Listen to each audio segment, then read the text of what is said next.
नमस्कार। शहर शहर चुनावी सफर का काफिला नोएडा में है। उत्तर प्रदेश की औद्योगिक राजधानी है ये। करोड़ों का निवेश होता है और सबसे बड़ी बात यह है कि उत्तर प्रदेश में इसी गौतम बुद्ध नगर को शो विंडो कहा जाता है। 3 विधानसभा की सीटें हैं, जिन तीनों विधानसभा सीटों पर भारतीय जनता पार्टी का कब्जा है। ऐसे में इस बार 2022 के दंगल में मुकाबला कितना दिलचस्प होने वाला है। 10 तारीख को यहां पर वोटिंग है और तमाम जनता के लोग, सियासतदान पूरी तरह से चुनावी रंग में रंगे हुए हैं। हमारे साथ बातचीत करने के लिए क्या लग रहा है, 10 तारीख को वोटिंग है, कौन से मुद्दे पर इस बार नोएडा वोट करेगा? नोएडा इस बार जो वोट करेगा वो सुरक्षा के मुद्दे पे वोट करेगा, रोजगार के मुद्दे पे वोट करेगा, सम्मान के मुद्दे पे वोट करेगा, विकास के मुद्दे पे वोट करेगा, शिक्षा के मुद्दे पे वोट करेगा, संविधान के मुद्दे पे वोट करेगा, स्वास्थ्य के मुद्दे पे वोट करेगा, सड़क, बिजली, पानी के मुद्दे पे वोट करेगा। और इस बार जो सबसे बड़ा मुद्दा होगा वो बाहर का प्रत्याशी न होकर लोकल प्रत्याशी पे वोट करेगा। आपको क्या लगता है? समाजवादी पार्टी बात करती है, विकास की बात आप लोग करते हैं, लेकिन सवाल ये है कि 2017 में तो जनता ने आपको नकार दिया था। अब की बार मामला कितना दिलचस्प देख रहे हैं आप? देखिए, दिलचस्प आप मैं बता दूं, मुद्दे की बात तो मैं बता दूं आपको। सबसे बड़ा मुद्दा है यहाँ के लोकल किसानों का। दूसरा मुद्दा है शहरी लोगों का, रोजगार का और विकास का।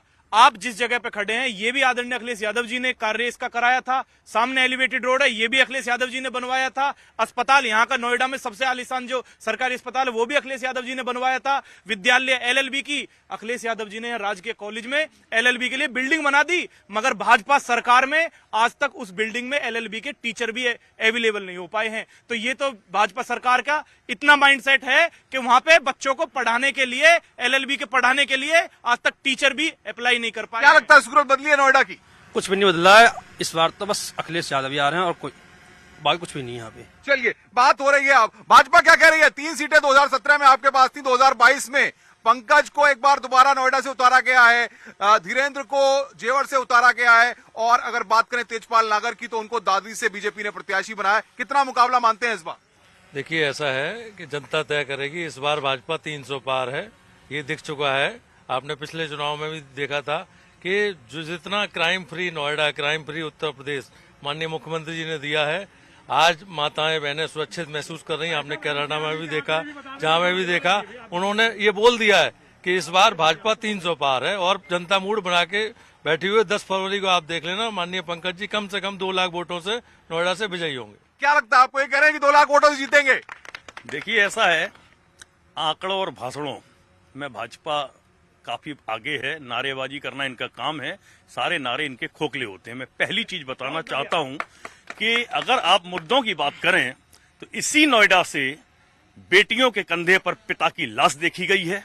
इसी नोएडा में अपराध चरम पर हुआ है, हत्याएं हुई हैं। गौरव चंदेल की हत्या का मामला भी हाल ही का है। और हाथरस में एक दलित बेटी को जिस तरीके से प्रशासन की ने माननीय सरकार की सहमति से रात को जलाया है बिना परिजनों के, ये भी इस उत्तर प्रदेश ने देखा है। मैं अपने मित्र को बता दूं जो कह रहे हैं कि भाजपा शासन काल में कमिश्नरेट लागू हुई है, भाजपा के ही नोएडा के शहर के नेता ने सीएम साहब को चिट्ठी लिख के भेजा कि जब से कमिश्नरेट लागू हुई है नोएडा के अंदर सबसे ज्यादा क्राइम बढ़ा है। कहां गए बताइए। देखिए, ये बात किसी ने नहीं लिखा। अभी ये समाजवादी पार्टी के मेरे मित्र कह रहे थे कि जहां हम खड़े हैं ये हमारी सरकार ने बनाई। आप जरा कैमरे को उधर देखिए, योगी आदित्यनाथ जी का बोर्ड लगा है। ये झूठ बोलने का काम और सपने ये झूठ बोलने का काम, सपने दिखाने के काम समाजवादी पार्टी के लोगों ने किया है। अगर ये ठीक से किए होते तो 250 वोट थी, 250 सीटें थी इनकी, 50 से भी कम आ गई। जनता ने इनको नकार दिया है, जनता ने नकार दिया है। कैंची फीता लेकर के बीजेपी वाले बैठे हैं और वो हर जगह वही काम करते हैं। वो आप यहाँ आम जनमानस से पूछ लीजिए किसने विकास किया है, किसने नहीं किया। दूसरी बात आरएसएस के लोगों ने भी चिट्ठी में लिख करके ये कहा है कि पंकज सिंह उन्हें भी समय नहीं देते हैं, उनकी सुनवाई समय नहीं देते। देखिए, पहली बात तमंचा वाले पार्टी के लोग, हम लोगों को न बताया कि हम लोग कैची लिए फिर रहे हैं। तमंचावादी पार्टी है, इनके आत्मा में, आप बताइए। आत्मा में जिन्ना। देखिए, सोसाइटीज की जो बात करें, मैं सोसाइटी से आता हूँ, मेरा नाम अमित तिवारी है, और यहाँ पे जितना सोसाइटी पे जो लोगों को फोकस करना चाहिए, विधायक जी यहाँ खुद नहीं रहते हैं। 7 दिन वो दिल्ली में बैठते हैं, 1 दिन यहाँ पे आते हैं वीकेंड पार्टीज के लिए। और सबसे बड़ी चीज है कि एवे माफिया विगत 3 वर्षों से किसी भी एवे सोसाइटी का चुनाव नहीं हुआ है। डिप्टी रजिस्ट्रार मेरठ कहता है कि मेरे पास फोन आया है, दबाव है चुनाव नहीं होने का। केप टाउन सोसाइटी सेक्टर 74 में 3 साल से चुनाव नहीं हुए हैं। और जितनी भी सोसाइटी में चुनाव हुए हैं, सोसाइटियों का मुद्दा है। आपको क्या लग रहा है भाई साहब, क्या होने वाला है नोएडा में इस बार, क्या होने वाला है? अरे इस बार जो है हमारी जो है पंकज जो तीनों सीटें हमारी जो है प्रचंड बहुमत से यहाँ निकलेंगी और भाजपा के और 300 सीट के पार हो गए। यहाँ 3 लाख वोट से जीत पा करके हमारे पंकज जी बताइए। सोसाइटियों में साफ पानी नहीं है रहा। टीडीएस की मात्रा 2200 2000 है। पिछले 3 सालों से पंकज साफ पानी नहीं दे पाए आप लोग, साफ पानी नहीं दे पाए। साफ पानी सोसाइटी में साफ पानी आ रहा है। पानी की जो नोएडा में किल्लत है सोसाइटी में साफ पानी आ रहा है, उसके लिए बहुत बड़ा प्रयास किया गया है। हमारी माननीय सीओ महोदय भी क्या कहते हैं कायाकल्प किया। नोएडा के स्वच्छ पानी देने के लिए ट्रीटमेंट प्लांट लगाने की बात चल रही है, बहुत जगह से चल रही है। 5 वर्ष एक मिनट तिवारी 5 वर्ष भारतीय जनता पार्टी के विधायक श्रीमान पंकज सिंह यहाँ से विलुप्त रहे। वो सामंतवादी व्यवस्था के परिचायक विधायक। ये कह रहे विधायक जी ने काम नहीं कराया, काम नहीं कराया विधायक जी ने। देखिए, कहते काम की बात जहाँ तक है, सरकार का काम जो होता है वो सरकार करती है। तो मेरा कहना है जो राष्ट्र हित की बात करे, जो भी पार्टी बात करेगी उसके लिए हम सपोर्ट करेंगे। राष्ट्रहित की परिभाषा बताइए। राष्ट्रहित की बात करेंगे, जो राष्ट्र के बारे में सोचेंगे उनके लिए।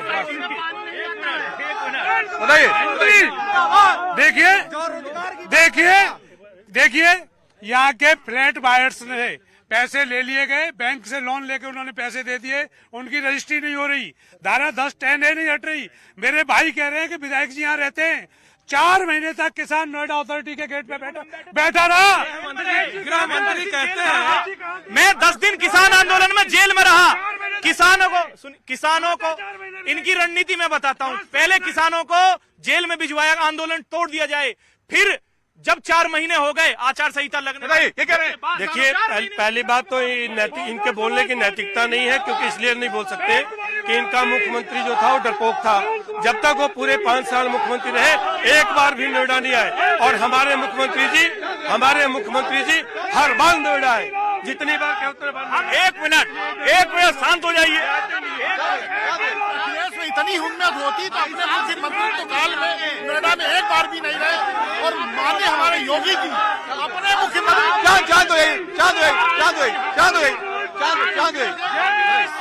जिन सोसाइटी से ये लोग आते हैं, मैं सिर्फ ये कहना चाहूंगा कि इनकी सोसाइटी का टीडीएस चेक करा लीजिए। पानी साफ नहीं है, ट्रीटेड प्लान नहीं है और कहीं पे सीवेज की व्यवस्था नहीं है। भाई रुक जाइए, अरे रुक जाइए, शांत हो जाइए भाई, शांत होइए। ये बताइए, नोएडा का विकास की बात हो रही है। नोएडा का विकास, क्या दिक्कतें क्या है नोएडा में? नोएडा में जब से चला है, विकास निरंतर चल रहा है, परंतु आम आदमी के लिए नोएडा में सबसे बड़ी प्रॉब्लम पानी की है। पानी जो यहाँ पर स्वच्छ नहीं मिलता है, उसकी वजह से यहाँ पर डिफरेंट बीमारी लोगों को लगती हैं। तो सबसे प्रथम काम जो भी विधायक बने उनका यही होना चाहिए कि यहाँ पर स्वच्छ पानी आम व्यक्ति को पहुँचाना चाहिए। भाई पानी नहीं पिला पा रहे हैं आप लोग नोएडा को, नहीं पिला पा रहे हैं, स्वच्छ पानी की दिक्कत। देखिए, गंगा जल जो है भाजपा सरकार में आया, विधायक जी लाए, उसमें काम हुआ। समाजवादी का नारा है खाली प्लॉट हमारा है। समाजवादी का एक ही नारा है कि खाली प्लॉट हमारा है। मैं आपको जितना विकास भाजपा सरकार में नोएडा में हुआ है उतना कभी नहीं हुआ है। अदम गोंडवी साहब की ये लाइनें सुन ले भाजपा के मित्र। काजू भरे प्लेट में, विस्की गिलास में उतरा है रामराज विधायक निवास में। पक्के बलात्कारी है, तस्कर हो या डकैत, समाजवादी है। मैं अपने बीजेपी और समाजवादी साथियों से एक सवाल पूछना चाहता हूं। मैं ग्रामीण परिवेश से जुड़ा हूं। समाजवादी पार्टी ने पंचायत चुनाव समाप्त किए, बीजेपी ने वादा किया। इन 5 सालों में बीजेपी के कोई भी नेता ने पंचायत चुनाव पे बात की हो तो पूछना चाहिए। एक मिनट, पहली बात तो ये है कि एक मिनट सुन लीजिए। पहली बात तो ये है कि हम यहाँ पे सिटिंग है, सरकार है। अगर आप हमसे क्वेश्चन पूछते हैं तो मुझे जवाब देने का समय दे दीजिए। जहाँ तक ये बात करते हैं नोएडा में विधायक ने क्या किया, आपको याद हो? एक सुन लीजिए पहले भाई, एक बार नाम बता दीजिए जिसका कायाकल्प हुआ। आप जिस सोसाइटी से आते हैं उस सोसाइटी में विधायक जी ने क्या किया, सिर्फ ये बता दीजिए। समाजवादी की बात मत करिए। समाजवादी पार्टी का नारा है अथॉरिटी की 500 बीघा जमीन, अथॉरिटी की 500 बीघा जमीन 4 मूर्ति के पास। आज बीजेपी से जो जुड़े नेता हैं उन्होंने काट दिया। प्रत्यक्ष रूप में दिखा सकता हूँ न्यूज 18 की टीम को, हिमांशु भाई को, सबको मैंने बताया कि वहाँ पे अवैध 400 बीघा जमीन कम नहीं होती। 300 से 400 बीघा जमीन ग्रेटर नोएडा अथॉरिटी की काटी जा रही है, गरीब लोगों को वहां बसा जा रहा है। बिल्कुल देखिए, तो चुनावी माहौल यहाँ पर बना हुआ है। और आपको बताएं कि नोएडा के बारे में जो आजादी की बात होती है, जो क्रांति की बात होती है, तो सबसे बड़ी बात यह है कि वही नोएडा है। ये वो शहर है जहां पर राम प्रसाद जैसे लोग, जहां पर भगत सिंह जैसे लोगों का भी जुड़ाव रहा है। और सबसे बड़ी बात यह है कि जब ऐसे शहर से हम लोग यहां पर चुनावी बात को कर रहे हैं, तो सबसे बड़ी बात यह है कि जनता के मुद्दों को उठाने के लिए हर सियासतदान तैयार रहते हैं, लेकिन जनता की समस्याओं के समाधान के लिए ये नेता क्या करते हैं। सवाल ये, आपकी पार्टी के विधायक यहाँ पर 5 साल रहे, क्या किया बताइए जरा। क्या नहीं किया हमारे यहाँ पे जो हाँ काम बता रहे हैं हम, आप काम सुनिए भाई साहब। जो हमारे यहाँ कार्य किए हैं पंकज भैया ने, हर जगह हर लोगों की मदद करी है। हम लोग जब भी गए, जो हमारे साथ गए, सपा के लोगों को मैं लेकर गया हूँ, बीएसपी के लोगों को मैं आप साथ लेकर गया हूँ विधायक जी के पास। अरे हमारे गांव में एक पूरी सड़क बनी हुई है, सब नाले बनी हुई है। कोई कहता नहीं बसपा नहीं बसपा सरकार में मूर्ति बनाने का काम हुआ, सपा सरकार में दंगा कराने के समय में मूर्ति बनाने का काम हुआ। मूर्ति, ये एयरपोर्ट बना रहे हैं, मान्य बहन जी ने एयरपोर्ट क्यों करा था, मान्य जमीन अधिग्रहण करी, मान्य बहन जी ने करी थी। इन्होंने का कुछ नहीं, अभी तक कुछ भी नहीं है। ये तो पीता काटने के लिए आए, तो अधिग्रहण बहन जी ने कर दिया था। पहले ही अधिग्रहण बहन जी ने कर दिया था, बहन जी उद्योगों की धरती है, नोएडा उद्योगों की धरती है। वर्तमान में नोएडा में जितने भी लघु और मध्यम उद्योग पहले से ही खत्म हुए। झूठ बोलने की तो पहले से ही स्टार्टिंग से ही है। बसपा वाले भाजपा वालों को आप बताइए क्या हुआ। आम आदमी पार्टी क्या कर रही है गौतम बुद्ध नगर में? 3 सीटों पर क्या है मामला आपका? तीनों सीटें आम आदमी पार्टी जीत रही है। झाड़ू चल रहा है, झूठे जुमलेबाज गुंडा बदमाश सब कह लीजिए हो रहा है, में सफाया हो रहा है। ऐसा है, इन लोगों ने जैसे यहाँ लड़ रहे हैं, कोई मुद्दे की तो बात हो नहीं रही। यहाँ ये मुद्दा क्या, आपको क्या लगता है नोएडा में क्या करेंगे आप? आपके विधायक जीतेंगे तो क्या करेंगे? हम जीतेंगे नहीं। हम यहाँ अच्छे स्कूल बनवाएंगे, अच्छे अस्पताल बनवाएंगे। सब कर दिया इन्होंने, कहाँ करा? एक बताए ना, एक बताए।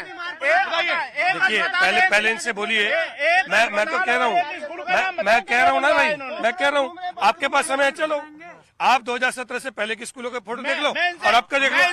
स्कूल में भी ये पूरे जिले में एक सरकारी अस्पताल है सेक्टर 30 में, एक सरकारी अस्पताल है, वो रेफर सेंटर है। उसके रजिस्टर को चेक कर लीजिए, और कितने मरीज दिल्ली के लिए रेफर करते हैं। लेकिन सवाल यहाँ पर यह होता है कि जब हम विकास की बात करते हैं, जब हम जनता के मुद्दों की बात करते हैं, तो सवाल यहाँ पर यह है कि इन मुद्दों नहीं सवाल ये नहीं रुकिए, आप मुद्दों की बात करते हैं।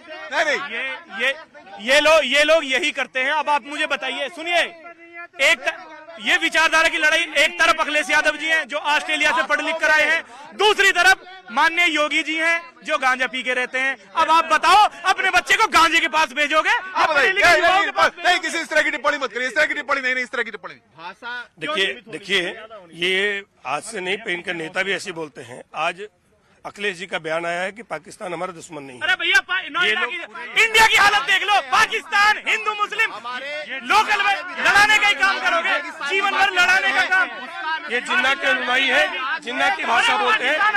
ये दोनों हिंदू मुसलमान और पाकिस्तान पे सपा और भाजपा की राजनीति है। अच्छे स्कूल की बात आम आदमी पार्टी कहती है, अच्छे अस्पताल बनाने की आम आदमी पार्टी कहती है। जनता को बिजली गुमराह करते हैं पाकिस्तान के नाम पे, ये गुमराह करते हैं पाकिस्तान। आपके लिए पाकिस्तान जरूरी है। पाकिस्तान दुश्मन था तो बिरयानी खाने मोदी जी क्यों गए? ये तो अपने नेता ही से नोएडा की बात, भाई नोएडा की बात देखिए, नहीं नोएडा की बात हो रही है। तो ये इस बार 2022 का दंगल काफी दिलचस्प नोएडा में होने वाला है। तीनों विधानसभा सीटों पर जनता 10 फरवरी को मतदान करेगी। आप भी अपने घर से निकलिए, मतदान केंद्रों में जाइए, अपने मत का प्रयोग जरूर करिए।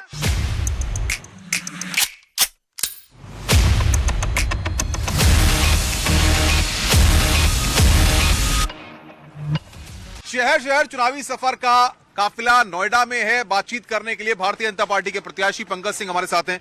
2017 में जनता ने भरोसा जताया, 2022 में एक बार फिर पार्टी ने आप पर भरोसा जताया है, प्रत्याशी बनाया है। कितना कड़ा मुकाबला मान रहे हैं? नहीं, कोई मुकाबला नहीं है। आज भारतीय जनता पार्टी के सामने कोई भी दल टिकने की स्थिति में नहीं है।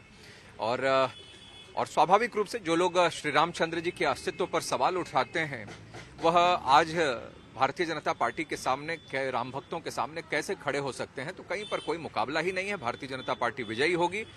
300 से कहीं अधिक सीटें और 350 के आसपास सीटें भाजपा को मिलेंगी। 5 साल में सवाल है कि पंकज सिंह ने अपने क्षेत्र के लिए, नोएडा के लिए बहुमंजिली इमारतें हैं, तमाम चीजें, क्या किया और आगे क्या करना है? देखिए, मुझे काफी हद तक इस बात की संतुष्टि है कि जो भी समस्याएं जो नोएडा के लोगों को सपा बसपा कांग्रेस के समय में दी गई थी, उन सबको रिजॉल्व करने के लिए कोशिश की गई है। एलिवेटेड रोड्स हों, अंडरपासेस हों, लॉ एंड ऑर्डर का एक बहुत बड़ा मुद्दा, जब मैं पिछली बार प्रचार करता था तो एक बहुत बड़ा मुद्दा था, उस पर पुलिस कमिश्नरेट बनाकर इसको भी काफी हद तक ठीक करने की कोशिश की गई है। एलईडी लाइट्स लग गई हैं। स्वच्छता के क्षेत्र में आज नोएडा 3 से 10 लाख की पॉपुलेशन में उस कैटेगरी में नंबर 1 पर आ गया है।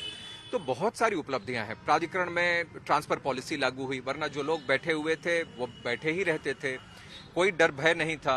तो आज सब चीजों पर अगले 5 साल का विजन क्या है? देखिए, एक जो मजबूत नींव हम लोगों ने तैयार की है भाजपा के शासनकाल में, योगी जी के शासन में, एक भव्य, सुरक्षित और सुंदर नोएडा की मैं समझता हूं कि उस पर एक वैसे ही नोएडा लोगों की अपेक्षाओं के अनुरूप उसको खड़ा करेंगे हम सब लोग। इसके लिए बिल्कुल प्रतिबद्ध हैं।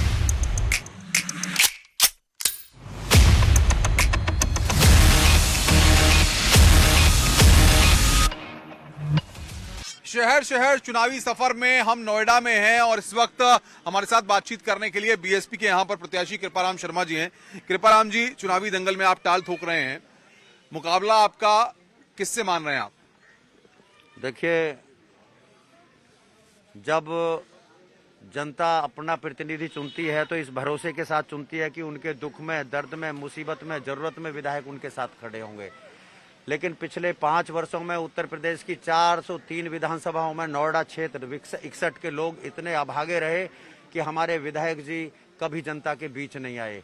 और जहां तक मुकाबले की बात है, आज पूरे क्षेत्र में बहन कुमारी मायावती जी के प्रत्याशी के रूप में मुझे जो जन समर्थन और प्यार मिल रहा है वो मैंने ऐसा कभी देखा नहीं। कारण उसके पीछे साफ है कि बहन कुमारी मायावती जी के नेतृत्व में 2007 से लेकर 2012 तक जो नोएडा क्षेत्र में विकास की गंगा बहाई, सभी गांवों को अंबेडकर ग्राम घोषित करके सीसी रोड, बिजली के तारों का केबलिंग। अब आप क्या करेंगे? ये तो 2007 से 2012 की बात है। आपकी जनता आप पर भरोसा क्यों जताए? देखिए, जनता ये देख रही है कि जो विकास कार्य उस समय हुए थे, पिछली 2 सरकारों ने उनकी गति को मंद कर दिया है। ये दूसरे शब्दों में कहा कि वो काम बिल्कुल शून्य पर चले गए हैं। आज हमारे बच्चियों का भविष्य अंधकार में है, हमारे नौजवानों का भविष्य अंधकार में है। वो बसपा की तरफ देख रहे हैं। कृपाराम शर्मा के रूप में मैं प्रत्याशी हूं, मुझसे बहुत उम्मीद है, चूंकि 32 साल में क्षेत्र के लिए संघर्ष करता रहा हूं।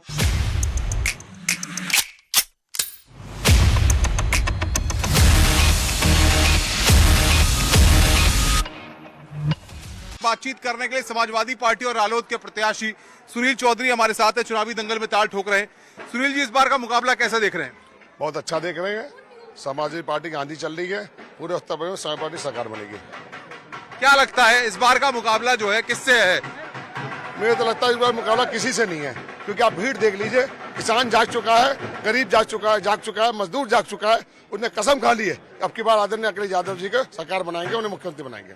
इससे पहले भी आप ताल ठोक चुके हैं, तब जनता ने आप पे भरोसा नहीं जताया था। अब की बार क्या माना जाए? सुनील चौधरी का विजन क्या है, कैसे नोएडा बदलेंगे? देखो, पिछली बार क्या हुआ कि हेलीकॉप्टर आया तो उन लोगों ने झूठे वादे जुमले किए। उन्होंने सोचा कि राजा का बेटा आया, हो सकता है यहाँ पर बहुत विकास होगा। अभी मैं 2 गांव के अंदर आकर देख रहा हूँ, सड़क के नाम पर कुछ नहीं है, पानी की से भरी हुई है। ये गाँव के लोग हैं, मूल निवासी, इनकी जमीनों पर नोएडा बसा है। मूल निवासियों की हालत है तो आप सोच सकते हैं कि कितना बुरी हालत है। आज ये कह रहे हैं कि हम लोगों से गलती हुई है। आज ये जो सैलाब है, ये 36 बिरादरियों का सैलाब है। आज ये कह चुका है कि सुनील भाई अब की बार किसान का बेटा विधानसभा बैठ के मजबूती से बात करेगा। क्या माना जाए, किसानों के मुद्दे आप लगातार उठाते रहे हैं, आम लोगों से जुड़े मुद्दे उठाते रहे हैं, इस बार जनता ने भरोसा जताया तो नोएडा की तस्वीर बदल देंगे? बिल्कुल बदल देंगे। आपने देखा अभी 4 महीने से किसान आंदोलन चलता रहा, हजारों की संख्या में माताएं, बहनें, मेरे नौजवान बच्चे, बुजुर्ग धरने बैठे रहे। पहली तारीख को वो अरेस्ट हो गए, 103 किसान जेल में गए, जिसमें मैं भी उनके साथ जेल में गया था। 10 दिन हम जेल में रहे, मैंने जेल में जाकर उनका दर्द महसूस किया। उसके बाद वापस आके लगातार धरना चलता रहा, धूप में, गर्मी में, बारिश में वो लोग पड़े रहे, लेकिन ये विधायक झांकने नहीं आया। इसने ये महसूस नहीं किया कि चलो उनका बीच में जाके दर्द तो देख ले। मैं इतना आश्वस्त करता हूँ और संकल्प लेता हूं, मैं वादा नहीं करता, संकल्प लेता हूं कि अगर मुझ में इस बार लोगों ने विश्वास जताया तो अब की बार विधायक बन के मैं नौजवानों की, बहनों की, माताओं की, किसानों की, सेक्टर वालों की समस्याओं का समाधान करूंगा। उन्हें एहसास दिलाऊंगा कि उनका बेटा उनके बीच में है। हमें वो वाला विधायक नहीं चाहिए जो हेलीकॉप्टर से आता है। तो ये सुनील चौधरी हैं जो कि नोएडा से समाजवादी पार्टी और रालोद के प्रत्याशी हैं, जीत के लिए आश्वस्त हैं और वो कह रहे हैं जनता ने अगर इस बार उन पर भरोसा जताया, वो आर पार की लड़ाई लड़ने के मूड में है और वो जनता की उम्मीदों पर पूरा खरा उतरेंगे। कैमरामैन नागेंद्र के साथ अनुपम मिश्रा, न्यूज 18 नोएडा।